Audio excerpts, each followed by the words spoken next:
far worse things waiting man than death.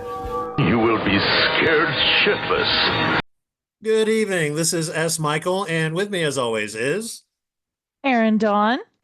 Slinky Giallo. And we are doing something a little different tonight. Usually we pick one movie and we go through it chronologically, or we hop around a little bit, but usually it's just one movie and we dissect it and apply it to our own lives and talk about, what's scary about it. And we're going to do, something similar tonight, but it's more of a topical discussion. We've decided to do Stephen King movies. And we're taking on an omnibus project, and we're not going to do it week to week because, as Slinky said, we'll get burned out on Stephen King real quick. We'll never watch Stephen King again. Yeah. If we do that. So what we're going to do tonight is talk about Stephen King movies from the 70s and 80s. The 70s will be easy because he only had Carrie and Salem's Lot. Yeah. Yep. But the 80s, I mean, to me, this is prime King. This is like Stephen King that's actually scary. It's him when he was at his coked out best, just his most inspired. Indeed.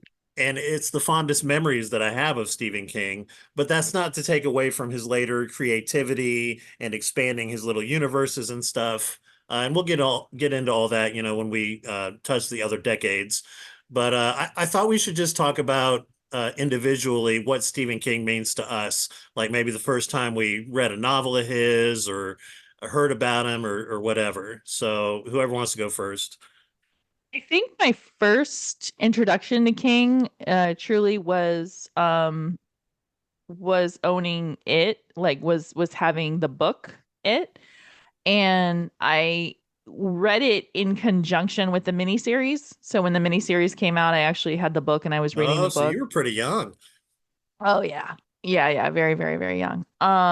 And I had tried to read a lot of his books at that age and just couldn't because they're very dense and they also tend to like hop around a lot. Yeah. And, kids don't really understand flashback, flash forward, flash sideways, so I just remember being able to sort of follow along with it and read it with while watching the miniseries, and that was pretty much it. And then after that, like Creepshow and a lot of those different ones, and then as an adult, read the Bachman books, read a lot of that stuff. Like, I guess I've read The Shining. I haven't read The Stand. I've seen The Stand, but I haven't read The Stand.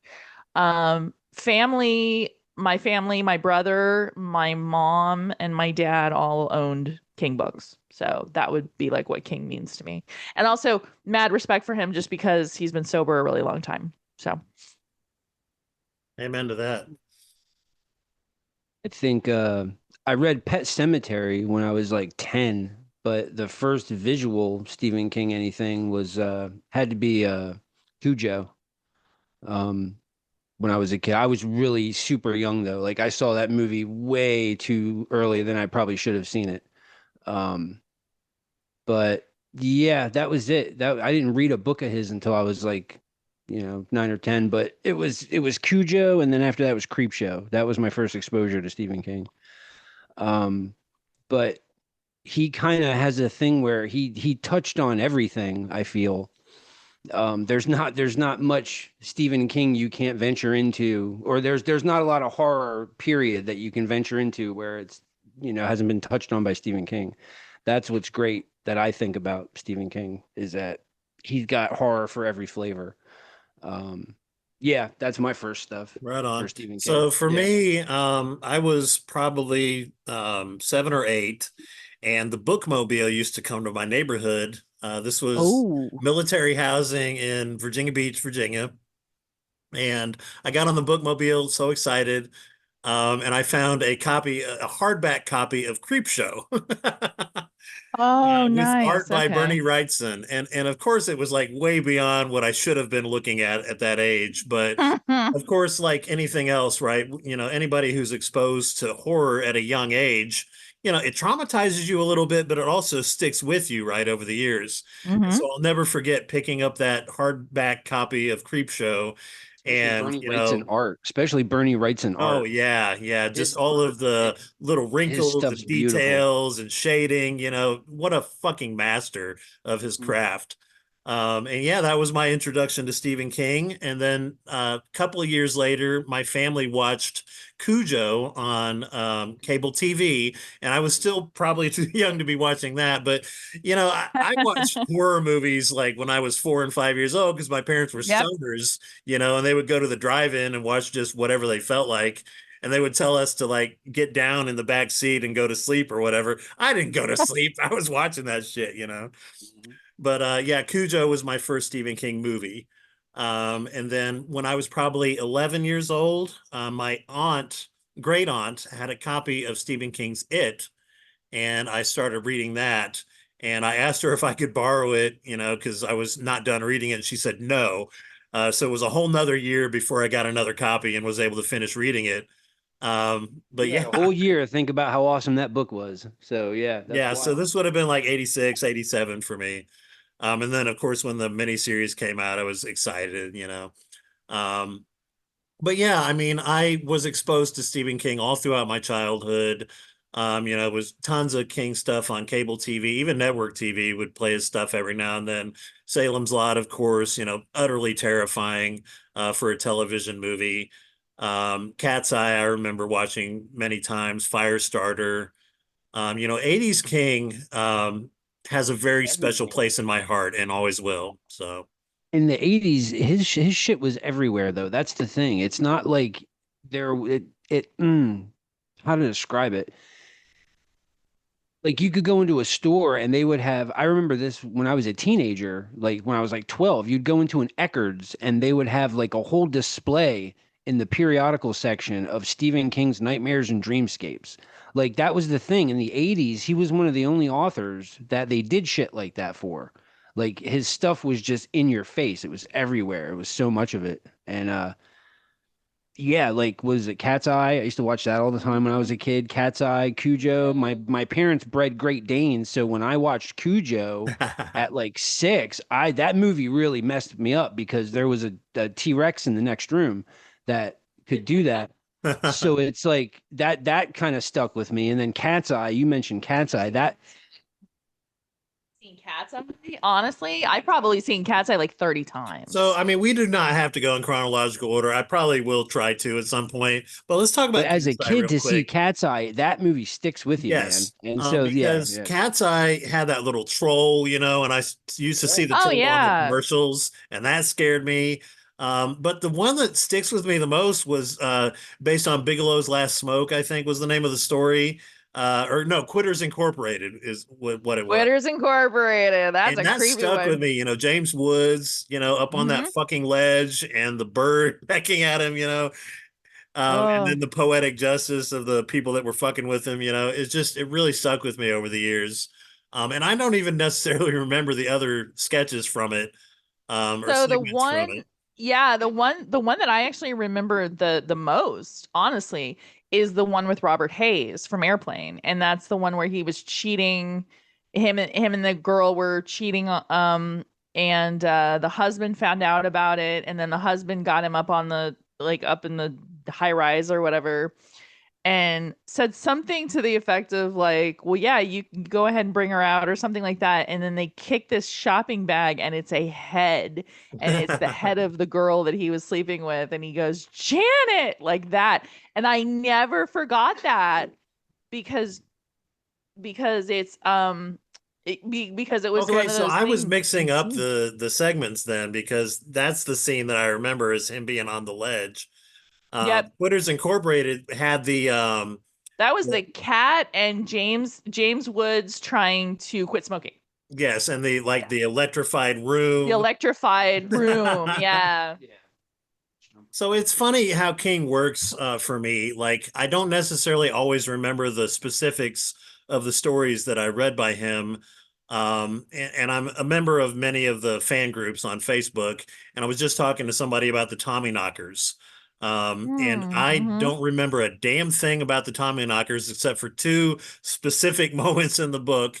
And that's what's great about King is that he hones in on these visceral very deep psychological things and peppers his books with them. Like the Tommyknockers, he said, like with Cujo, he was completely high out of his fucking mind. He barely remembers writing it. It's a clunky ass book. It's really not a good story. But even in those moments, he has these nuggets of brilliance, you know, and so there's little shit that happened in the book that stuck with me for decades, you know. Like Carrie, for instance, was a manuscript that he had thrown out, like literally thrown in the trash. And then Tabitha came and got it, and she put it on his desk with a note that said, "Please finish this. I want to know how it ends." And then that was actually the very first novel that he sold the screenplay for, like that he sold the story for Yeah. like nothing. I think it was like $2,500 or something like that. So yeah, so Carrie, I didn't see Carrie till way later, like a lot later. So And mad props for monogamy. I mean, Stephen King and his wife have been together for fucking ever. And yeah, like you said, yeah, if it weren't for her, you know, and she's also an author, if it weren't for her, we might not know who the fuck he is even, you know. She, you know, was the kind of the driving force behind, hey, baby, you're good at this. Do it, you know. And we that's all need awesome. somebody like that in our lives, right? So, Yeah, yay. and I think it's beautiful that she's been with him through his addiction and through, babies and through his accident and everything, and they're still together. So I think that's awesome. Mm. All right. Well, since you brought it back around to Carrie, we might as well start going through these chronologically. Um, but yeah, Stephen fucking King. Honestly, yeah, before we jump in, I would say that he is unironically to me the most important writer of the 20th century or of my lifetime. I'll give I you would that. compare him to Charles Dickens in the 1900 or in the 1800s. As far Um, as influencing yeah, horror and the horror world cultural and impact, the community, influence, absolutely. yes.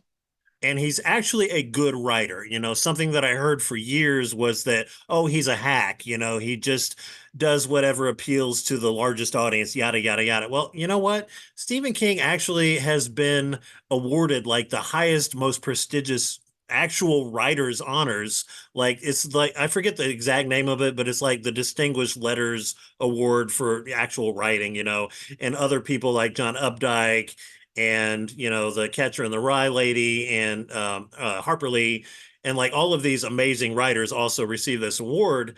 And so he is not a hack. He is a very successful, good writer who also knows how to appeal to a wide audience. So Yeah, and Kuntz kind of followed in his footsteps.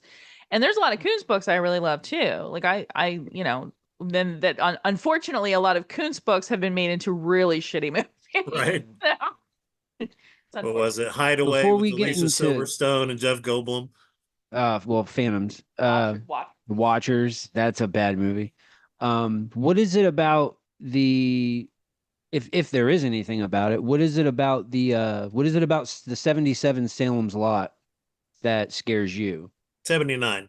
Or the 79. 79 one rather. Yeah. Mhm. So there were two main, well, actually three main things. The number one would be Barlow himself. He was so Ugh. just in your fucking Count face, Barlow. creepy. Yeah. The head vampire, yeah. Nosferatu. Reggie Nalder, was it Reggie Nalder who played him? Yeah, who is in Bird with the Crystal Plumage? I just found that Yes, out today. and The Yeah. Dead Don't Die, and many other amazing 70s horror films, and genre films. Yeah. It was just so fucking creepy the way he looked, the way he sounded, like, you know, like, oh my God, you know. I posted on my on one of my social media pages that in preparation for the show, I went back and watched Salem's Lot 79 and I kept falling asleep. I was just exhausted. But every time I woke up, he was on the fucking screen. It scared the shit out of me. So No, that so movie is clunky, bro. yes, that's the main thing. Number two would be the kid at the window tapping on the glass, let me in. Tap it on the glass. Yep. Let me in, And then Mark. finally, the third for me, because I was religious at the time, would be in the morgue when he's doing the Lord's Prayer, you know, or the 23rd Psalm, rather. Yea, though I walk through the valley of the shadow of death. And Shadow of death. in the book, Yeah. he can't fucking remember it, you know, so there's all this tension, you know. And then to a lesser degree, Father Callahan's failure as a priest, in the face of the evil. Yeah. Mm-hmm. Yeah, so this was a first time watch for me. I've never seen it. I've seen bits and pieces of Salem's Lot before. I really, and I never read the book. So I had seen the usual scares that they show, which is the kid at the window and Jeffrey Lewis all vampire zombied out and all that. Juliette Lewis's dad, yes. Yes, Amazing yes, actor, yes, amazing yes. character actor. But I was really impressed with the casting of this. Like it was wild. This was like King by way of Altman, right? Like, because it was just like star, star, star, star, star, star, star. Everybody in this movie had shown up in other stuff that I really enjoyed. I was gonna say Starsky. Yeah, Hutch. Or was it Hutch? Hutch, my bad. David, Don't Give Up on Us, Baby, Soul, put in a pretty understated performance, if you will, in the film. And then Bonnie Bedelia and I love Ed Flanders as the doctor. I can watch him in anything. He's one of my favorite parts of Exorcist 3, and I'm a huge St. Elsewhere fan. So I love seeing him in anything, and I loved just the way that it was the way that the characters were, and I love the scenery of it. I love that it's shot in California, in like a Ferndale, California, which I still to this day don't know what the fuck that is. But I did look up that they have a lot of like Victorian houses and stuff like that. So it has a very New England-ish feel to it. Yeah. James Mason, I gotta throw a bone to him. Ooh, yeah, because I loved him in all the old movies that he did, like Journey to the Center of the Earth, 20,000 Leagues Under the Sea. And to me, all the greatest directors, when they do big projects like Salem's Lot, they get like veteran actors to be a part of it, and it was great to see him, just hamming it up, and the must, like, it was so fucking cool. Yeah, very wild. creepy. Did you guys happen to catch the remake? No. Didn't watch the Rob Lowe one. Didn't watch the 2024 one. So obviously we can touch on those when we get to those decades. I've seen Return to but Salem. I watched them both, Yeah. and they don't even come close to the 79 TV movies. So yeah, no, I watched Return to Salem's Lot a bunch when I was a kid, and didn't see the other ones. Yeah, James Mason's the scariest thing about this movie, I think, because he's the familiar, he's the vampire's familiar, but the way he talks about that kid when he's making the deal with the priest is he's gonna eat that fucking kid. I don't care if he eats that kid. He's like, fuck that kid. He's like, preacher, it's up, man. So it's just very funny. He just doesn't view humans as, well, he views them as food for the most part, but to hear him say it is like, that to me is very scary. That's terrifying. I like the fact that this was a desexualized version of Dracula. Yeah, they didn't make him like marmy or like. Right. Nobody was like Barlow is not charming in any way. No, nobody's charming. Nobody's seductive. Yeah. Bonnie Bedelia can be seductive. At that point in time, especially they put her in the worst fucking clothes in this movie. Oh my God. This is she's a little far and away from 79 was a rough year for women's fashion. John McClane's wife later on. There's so much sepia in the wardrobe in this movie. Oh, a lot of burnt orange. Lot of burnt orange. But I thought it was good, and it was, like I said, it was the first time, but I will say that I did indeed doze off. So you mentioned it. You have mentioned it during several of the 70s films that we've covered, is that, they go for capital realism. There is a lot of downtime, in between, slow, let's take it slow, make it realistic.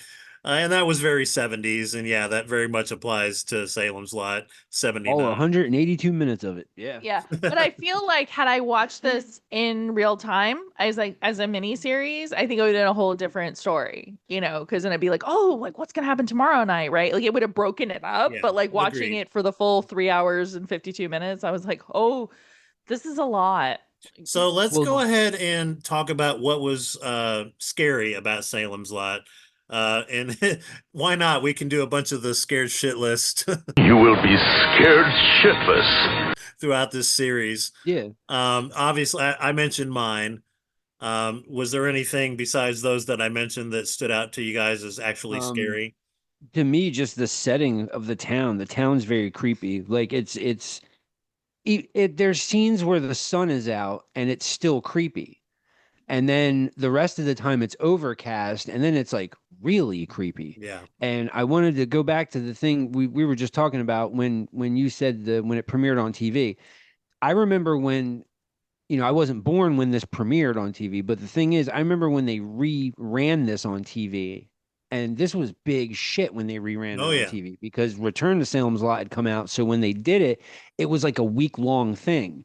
It was like, oh, it'll be on this Sunday. So Yeah, they used you to would hype it watch up the too, first, right? Like you know what I Salem's mean? Lot. And I remember staying up, yeah, like with it. So like I wanted to touch on that. In the 80s, Stephen King weeks or nights, marathons and shit, they were on like national TV. I mean, aside from like your friends and shit doing it at your house on the weekend, but like they did this on TV. So like that's how big Stephen King was. So NBC movie. yeah, yes, the Sunday night movie. And like my mom would let me stay up past my bedtime to watch these and stuff. So it was Yeah, kind it's of a a big fucking deal. event. Yeah. It was big shit, yeah. And so, yeah, so that I wanted to just mention that because when you said about it would be a different experience when you watched it on TV, it's like, yeah, it was people were living and dying for this shit, man. It was really, it was on the cover of the TV guide. It was a big deal. And, but yeah, the atmosphere alone is what sells me on this movie. Like, I like the old vampire stuff, the old ancient evil thing. That's to me scary. But again, it just the atmosphere is what Yeah, the really has that Marston good sense house, of like the dread. actual house itself. Yeah, it's well, what blows my mind is the Marsden house is built on top of like a trailer. Like they didn't, that's not a real house and they couldn't move. They liked the area, so that's a total facade. That's crazy. But the movie's just got this dread, this feeling of dread when you watch it. Like, it's very good at making you feel like something's off Yeah. right from Jump Street, Yeah, that's scary. I I think the scariest parts of the movie, I think one of the scariest parts, other than when the little kid is scratching on the window, of course, that's creepy as fuck. Um, but yes, the overwhelming sense of dread of this town, like this town is just kind of been kind of just decimated, if you will. Like there just isn't a lot going on, and then Welcoming its death. yeah, right. Absolutely. Absolutely. Also, when the dog died, I didn't like that. Oh, yeah. And because it was a made for TV movie, the thing is, they said this in the one thing, the behind the scenes, they couldn't play up on the gore and shit because it was for TV. So they had to do the Yeah, they didn't even atmosphere and show like the vampires sucking blood. Like they would yeah, stop you right hear before, it and like thank God because when the dog gets killed, it's always like, no, I don't want to see or hear that shit. Right. So but like yeah, so there's no gore, there's hardly any gore, any blood or anything. But yeah, so but the sense of dread is like boombastic in this movie. It's awesome. So let's rate Salem's Lot on our usual 5-star scale. And I would absolutely give it at 5 stars, for a TV film, for a TV movie, for cultural impact, for direction. Even the acting was great. I would give it 5 stars. Yeah, it's a little, slow, because it's 1979. It's not perfect, but I still would give it 5 stars, based on those things. I'm gonna say I'll probably be the dissenting voice here. I will say I give it like a 3.5 out of 5 stars, or 3.5 out of 3.5 out of 5 James Mason impressions. And it's not, it's like I said, I feel like it would have played differently had I seen it live on Episodically, television. yeah. I miss miniseries. I do. I miss miniseries. I miss TV movie of the weeks. I miss all that shit. A lot of times I do kind of go on Okay, YouTube and I try unrelated to quick find question. What's your favorite TV miniseries of all time? Oh, It. Absolutely It. Yeah? 100% It. Mine is Absolutely. V with the lizard people, the I will say, aliens. well, V is definitely a second, and then there was one, it was like they used to show a lot of like weird, like historical war ones like War and Remembrance or Lonesome Dove, or so yeah, I Lonesome Dove. like I've yeah, man, I love that shit. No, I do. I really do. It's like rate this show. Yeah, so it's like, okay, all right. I have to give it 3 James Mason Cadillacs. Just because of how clunky their parts of it is. That's the thing. There's just I wish they could have trimmed like 40 minutes off this movie. But Was it directed by Tobe Hooper? It's solid, man. Huh? Was it Tobe But it's Hooper? solid. I think it was Tobe Hooper who directed it, wasn't it? Yeah. And even him, like they talked to him and he's like, yeah, we had to pad the runtime, man. It's like, what'd you say? He sounds like your sketchy uncle? Yeah, Tobe Hooper.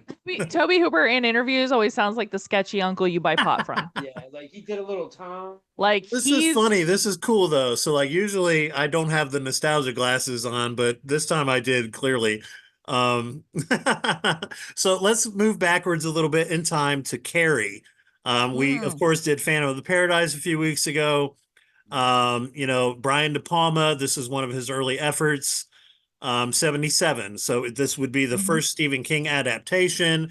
Made a big stink, like with the plug it up, stuff. It was actually controversial at the time. What do we think about the movie Carrie?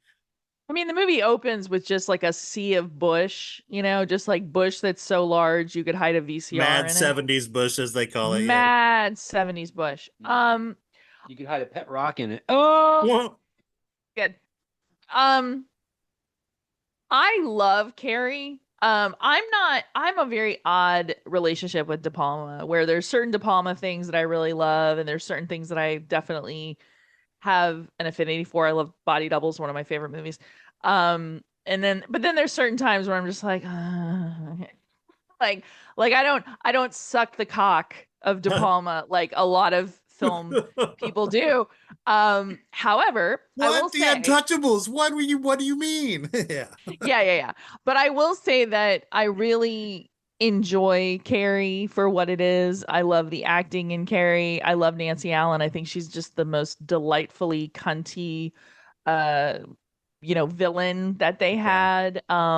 I love Betty Buckley. I think Betty Buckley even said, she's like, I played that coach like a lesbian. And I was like, that's what I got What, mad. did you also have a lesbian coach in high school? Yeah, right. Like, come on now. I got mad butch energy from her and I loved it. Amy Irving's cool. Patricia Pointer's cool. Even Priscilla John Pointer. Travolta, right? Priscilla Pointer. Yeah, John Travolta, fresh off of really? Welcome Back, Kotter. Fresh off of Welcome Back, Kotter. And I just and I love William Catt. William Catt is just the greatest American hero. Yes. Sweet baby face with his little blonde hair, little curly cues, yeah. Adorable. And it was funny because we were watching it and we're both big Miami Vice people. And I was like, is that Switek's voice? Like I kind of did the thing and I was like, yes, it is. It is Switek. And he was like asking, he was like, can I be the one to count the ballads? And I was like, oh my God, that is so him. And then we found out, yes, indeed, that is that actor. So, and then last but not least, Piper Laurie giving the most scenery chewing performance, and then later on was trumped by Faye Dunaway and Mommy Dearest. They're all gonna laugh at you because she's so over the top and delicious and destined at that point to have been impersonated by many a gay man. I mean, like on stage and stuff. Like she's fabulous, really. And then Sissy Spacek's amazing. So yeah, no, I love Carrie. I think Carrie doesn't have the pacing problem that Salem's Lot does. Right. So Carrie doesn't have that problem, but I like it, and it moves at a clip. That's what I can kind of say. Like there's parts of fucking Dress to Kill that I'm just like, please remove this. Same thing with Body Double. you could only watch Craig Wasson stalk a woman for so long. Right. But Carrie tends to just move, and I like that a lot. So yes, I actually really do enjoy Carrie, and I've seen. You remember the first time you saw it? Um, yes, I rented it because I used to watch it on like WGN or one of the local channels. And of course they would show the opening of that scene. There's like a PG-13 version of Uh-huh. that scene that they show on, television, which is just a bunch of women wrapped in towels, is a little bit more accurate for the way women are in high school in a, locker room setting. Hate to break it to y'all, but that's not really how Well, women are. all Women the are, teens were in their 20s all I throughout the know, women 80s are and just early like, 90s. hey, Yeah. beaver first, we're not really like that. So, um, but I think I rented it and I remember being very shocked at the amount of nudity. Like, just like, oh my God. But I really liked it. Tried to read the book. The book has a lot of flashbacks. And so it's very hard to like tell where you're at kind of with the book. But I still love it. I still think it's a great movie in general. So, honey. Carrie's cool. Carrie's a lot of fun. Carrie's one of those flicks where it's anybody who was, picked on or bullied or anything like that would absolutely gravitate towards that because, of what it is. It's a solid flick, moves at a clip. John Travolta's John Travolta. But like, yeah, it's directed by Brian. I've never seen a Giallo, De Palma. De Palma. No, it's great though. The thing, it's really kind of silly, but I do love that Brian De Palma does the split screen in his Yes, I knew movies. you were going to mention that. Really fucking cool, man. It's really fucking cool. I He did love it that in he does Phantom of the that. Paradise as well. Yes. Yeah, yeah. I really dig that. I wish more directors did that stuff. I wish they did double and like triple screens on stuff. Um, it's I don't even know what the hell am I going to say about this movie that Well, hasn't been what was said your virgin before. viewing? The first time I saw it, I was way too young when I was a kid.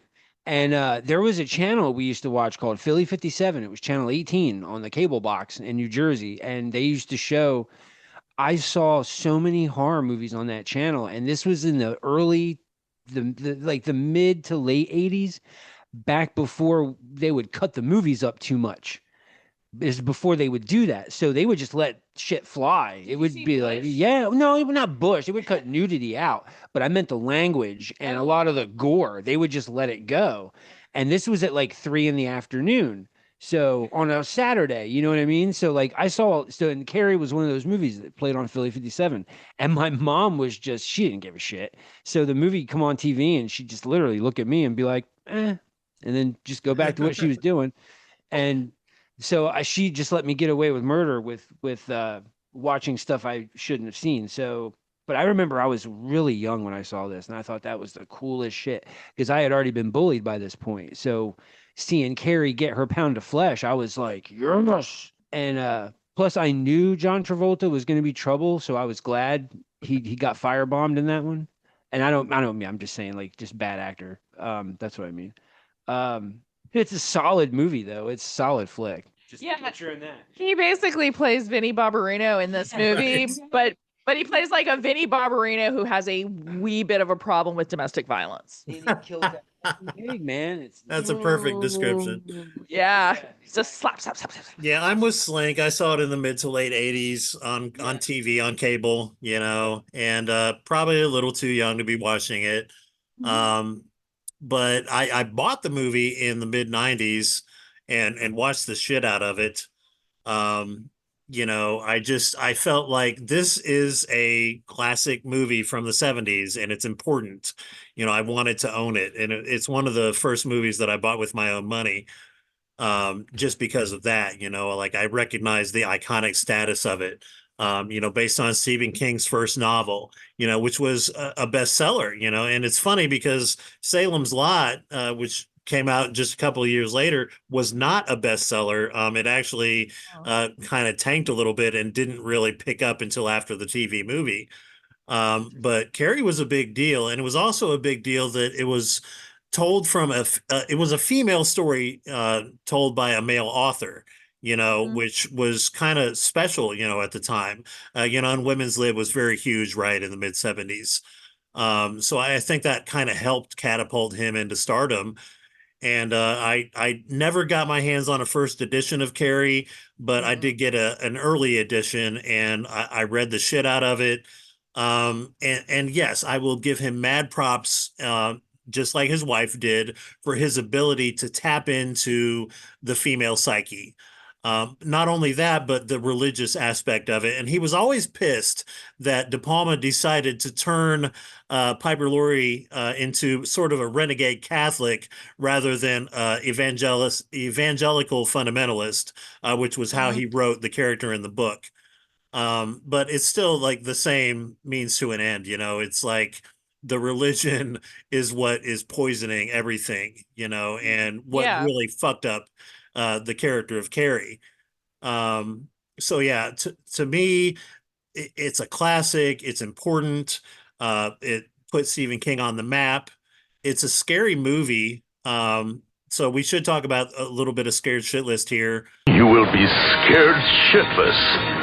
The shit that scared me was, yes, the over the top religiosity. I can see your dirty pillows, The only reason that you were conceived is because your father was a drunk, just all this horrible, awful, religiosity turned in on itself.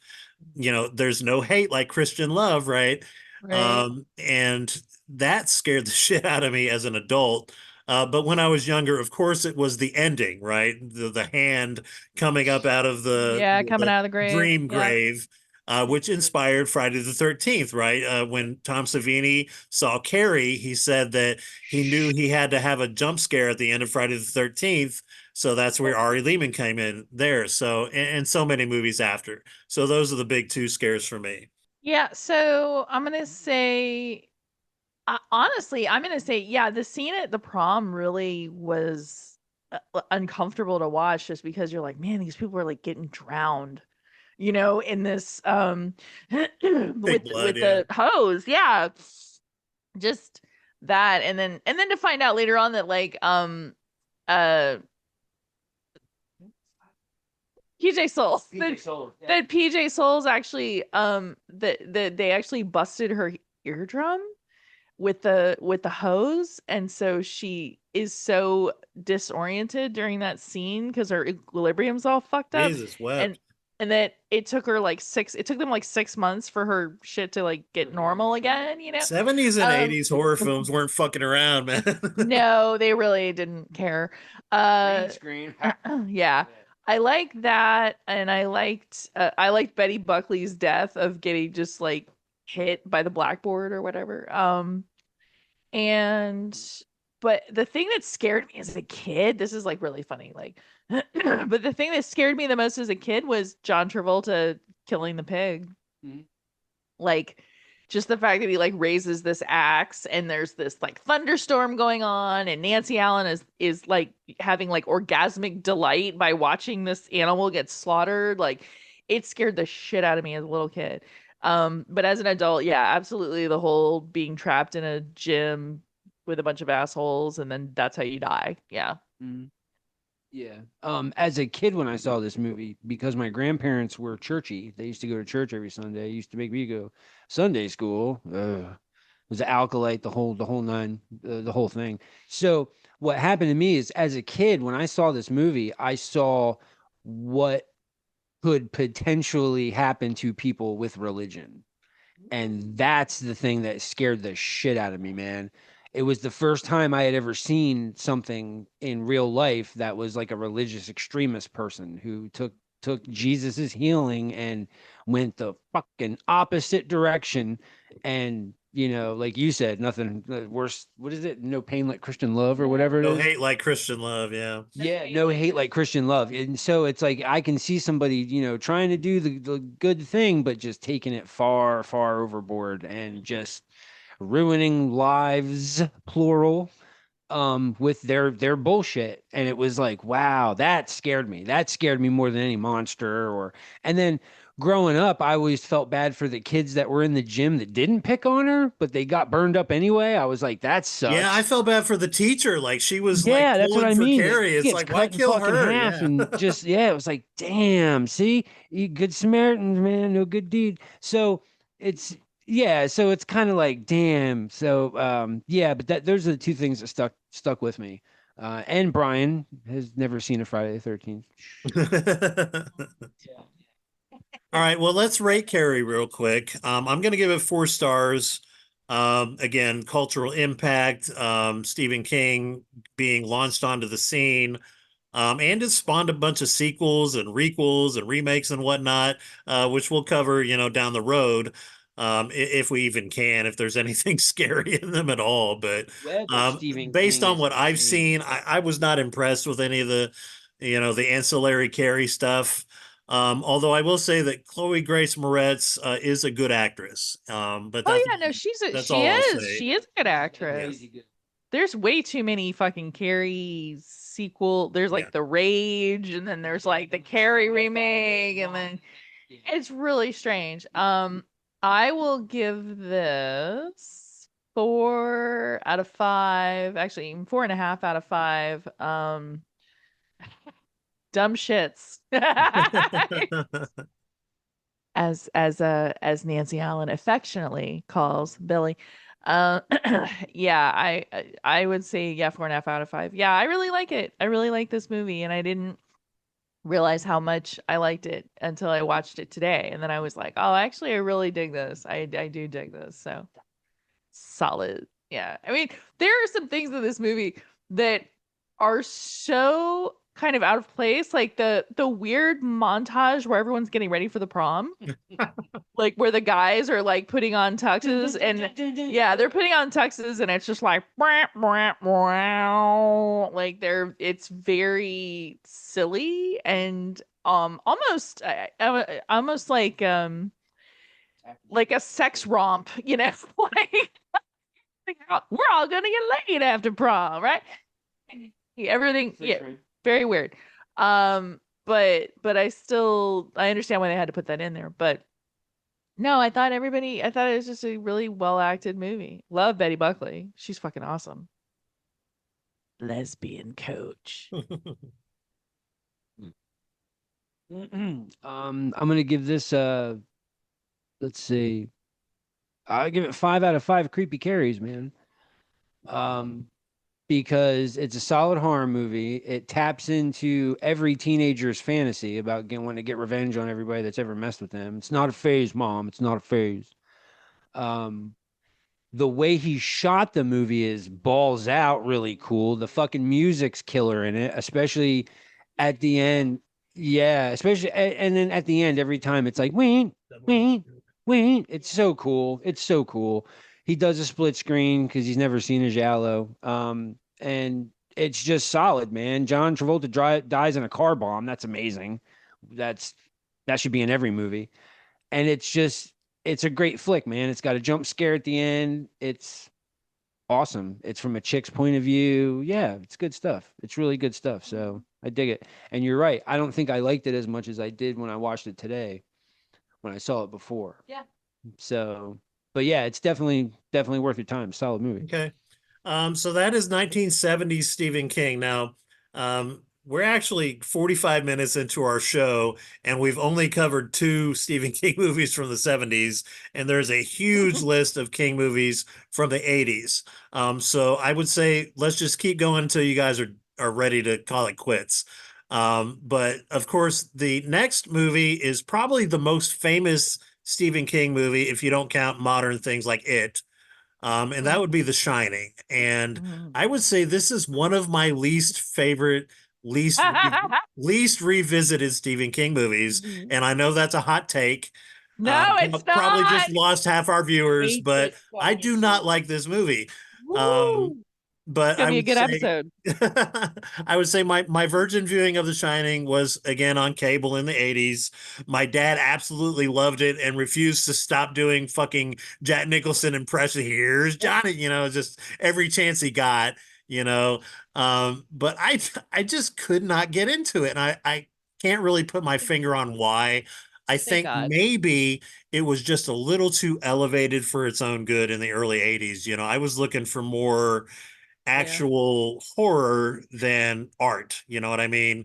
And so I completely understand why Stephen King was pissed that his great ghost story was turned into this, quote unquote masterpiece of filmmaking by the great Stanley Kubrick. And I'll take fucking Clockwork Orange and Eyes Wide Shut and even AI over the fucking Shining any day of the week. But that's me and the Clockwork Shining. Orange over The Shining any day of the week. I don't. Yeah, The Shining is, and I get it. Once again, people suck at the dick of Kubrick, right? Like I understand it. I do love Clockwork Orange. So The Shining to me, yeah. Okay. So having read the novel, I prefer the novel over the movie. And I feel like the movie, it just didn't really talk about, or it didn't really accurately portray the sort of downward spiral of Jack. Like Nicholson is already a dick in it. Like he's literally, like he comes out of the gate being a fucking coked up nutter anyway.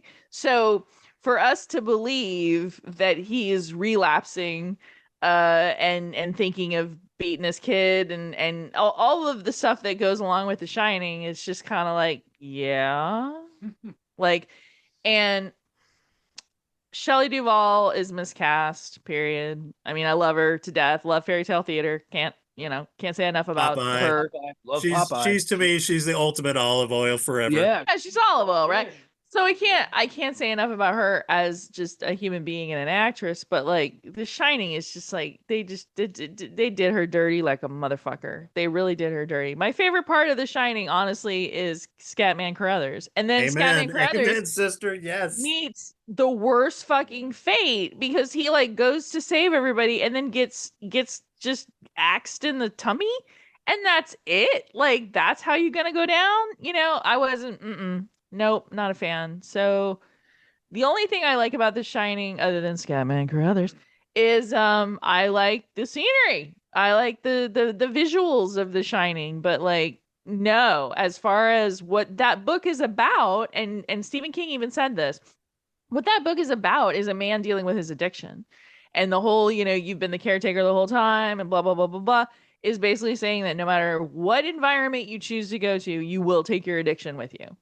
And the proper settings can cause a relapse, like being isolated, being around your family consistently, being stuck in a snowstorm, The pressure of writing.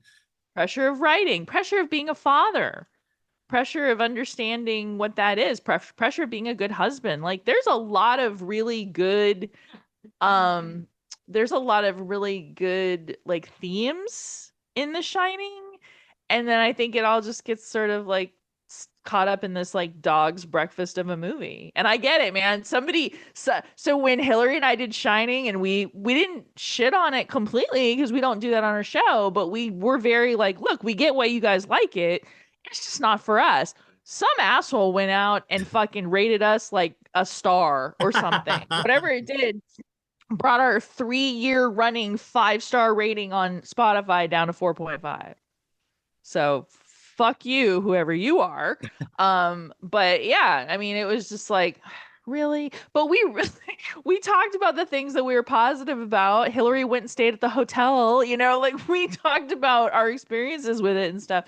Didn't matter, man. There's always some fucking Kubrick, daisy chain out there of dudes that just want to come in and like they're mad. Oh, so mad about their precious Shining. Yeah, I mean, here's the thing. Here's the thing about The Shining. When I was a kid, I saw this movie, and it was like, it's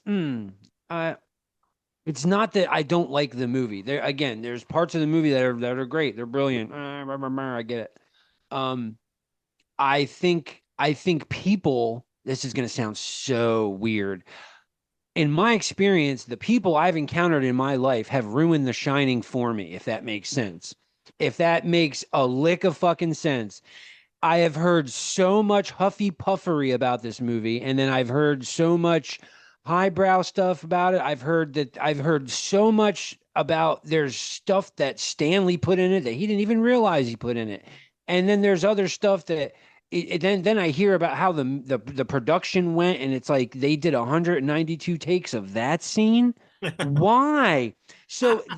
I start hearing all this stuff around the movie, and then I start thinking to myself, when I watch the movie, I'm like, I hate this fucking movie. Like, oh my God. If I don't care who you are, if someone asked me to do 192 takes, I would have broken his arm. Like, there's a fucking story for your book, Stanley. So it's like I don't get it, you know. I don't understand it. They have put so much stuff into this movie that honestly, upon watching it, I don't think is there, man. It's just a lot of huffy and puffery. It's a solid movie. I've been addicted to substances before, so I have feelings for it that are mine solely. You know what I mean? Like, I get that he's fighting addiction. I am. It's a beautiful movie. It's great. Um, it's pretty. Jack Nicholson, I got mixed feelings on him too, so I don't want to get in too much trouble. But Aaron's right. When you come in at a screaming 10, where else is there to go? Right. I mean, like, if we would have brought, if we would have brought someone who's like super low key, and then they went up to 11 all day. But Jack Nicholson's fucking crazy walking in the door. And it's like, we all know that. So there's to me, there's nowhere else for him to go. So it's like, yeah, where's the room for character development, you know? None. And and again, I'm sorry, but like, to say what I got from that movie, there's no reason why it should be 2.5 hours long. There's no reason, man. But again, it's visually stunning. It's totally justified why people like the movie. But oh my God, so many people have made me not like this movie, and it sucks. It's a shame because it's Yeah, so and yeah. I hate to say it, and I know I'm going to get some hatred for this, but I feel the same way about Queen. I absolutely loved the band Queen growing up. And once that biopic came out, it was like everybody and their fucking uncle is trying to reframe Freddie Mercury and Queen as the greatest of all time. And I'm like, are you fucking kidding me? Like, they're comparing them to Elvis and the Beatles and Michael Jackson. I'm like, get the fuck out of here. You know, and again, it's a personal thing, but it's like anytime That anything is gets definitely your hot take, sir. anything gets overhyped, I instantly cringe. You know what I mean? Like, I just can't jump on the bandwagon. I'm so sorry, you know. No, because the second Shaquille O'Neal tells me to eat Wheaties, I'm never going to eat them. So I totally get it. And I love Queen. Like, Jesus wept. I used to scream Queen songs constantly in my teen years, you know. But ever since that biopic came out, I'm so over fucking Queen. And it's the same thing with The Shining. I'm like, yes, to me it was scary when I was a kid. And so let's do the scared shitless for The Shining. You will be scared shitless. The Shining. Okay. So to me, the scariest moment in the movie is the bathtub sequence with the sexy girl in the bathtub, and then she gets out. Nasty. Yes, and she seduces him or whatever, or not even really. She's just being herself, but he gets into it, right? And then, of course, she's a nasty. And that scene always stuck with me because it's like there's this link between lust and horror, you know, that really stood out to me, like it does in movies like Hellraiser, you know, and other films that exploit sexuality and sex and lust as a bad thing, you know, even Friday the 13th. That really stood out to me, especially as a Christian kid. You know, it was like, oh, you know, I better not ever get too interested in a naked woman, or you know, something bad might happen to me or whatever. So that stood out to me the most. That was so good. I'll be honest with you. The thing that still freaks me out, man, is businessman bear blowjob. You know, like I love blowjobs. The original furry, yes. And that furry scene creeped me out. Some fears. I was just like, and not that it's two dudes. We don't even know if it's two dudes. To be honest, that could be a woman in the bear suit. We don't know. But the combination of a bear, which is like cute and cuddly and almost childlike, and then a blowjob is just like, however, all kidding aside, I will say that the scene where they show the little girls down the hallway and then they show them all chopped up, and then they show them all chopped up, I was like, that's and also just the talking to Grady and Grady just being like, you gotta, what does he say? Correct them. He's like, I had to correct them. And it's like kind of funny seeing him in this role because he's like the creepy. He's Alex's dad. He's Clockwork Orange. yeah. So He's like the. Is he Alex's dad or the creepy neighbor? He's Alex's Alex's dad. dad. Okay, and Clockwork Orange. So seeing him in that role and then seeing him in this one, but those were the two scenes that really stuck out with me. You know, in general, even though I don't like the movie.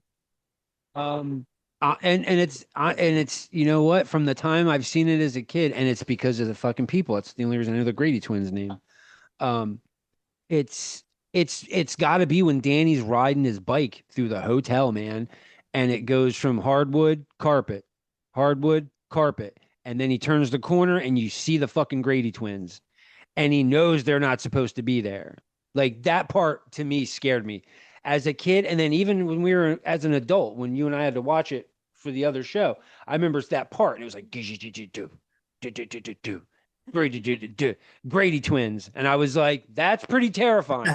So yeah, to this day, in my 45 years, that's still scary, man. When he's riding around One that of my hotel, favorite because cosplays you know who's at horror conventions is when people dress up like the Grady twins. and people, and then like you said, it does the flip to the chopped up bodies. That's terrifying stuff. But to me, it's like, I know who's in this bitch. Me, my mom, and my dad. What?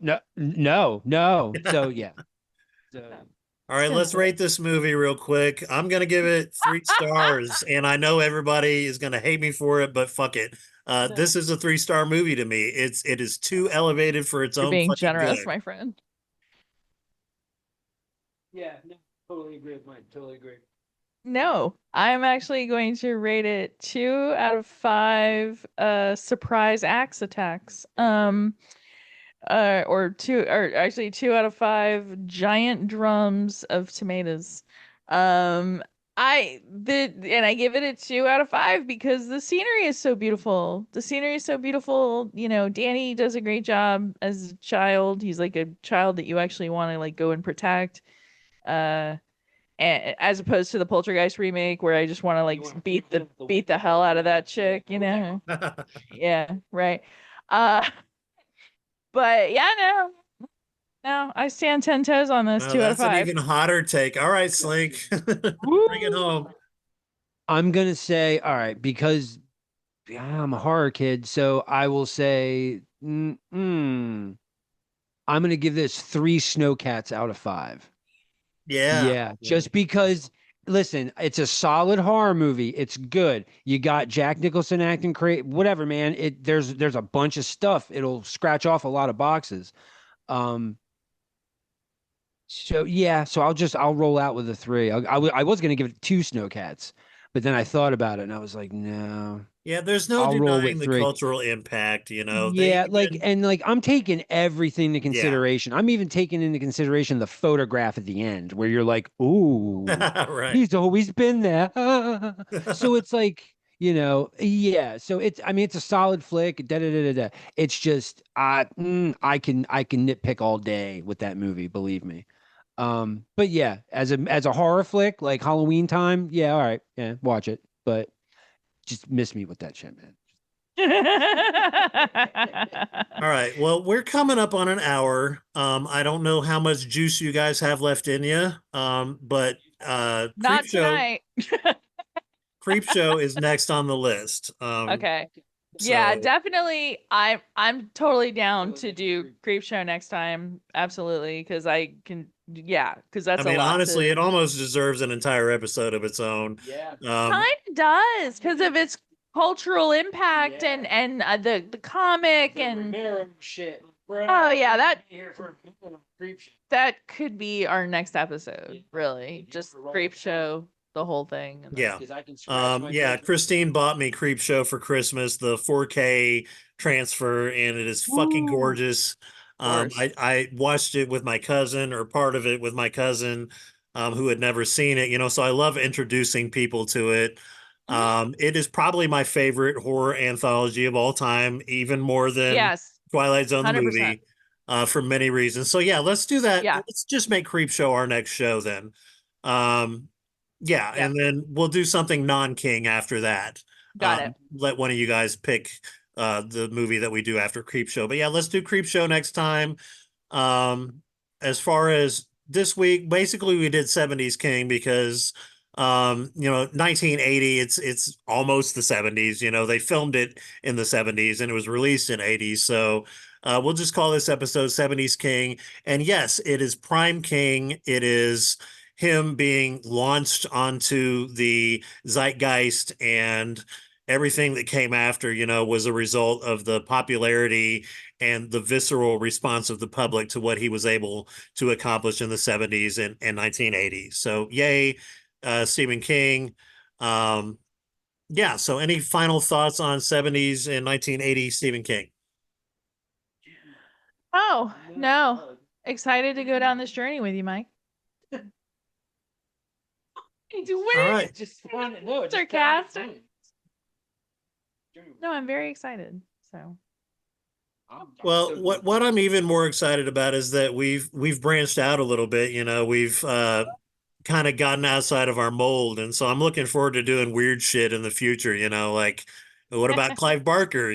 What about H.P. Ooh. Lovecraft and Shirley Jackson and all the things. So, excited. yeah. All right. Well, thank you guys, and thank you to all our listeners who tuned into this new format for us, unusual episode. And we'll see you next time. And as always, stay shitless.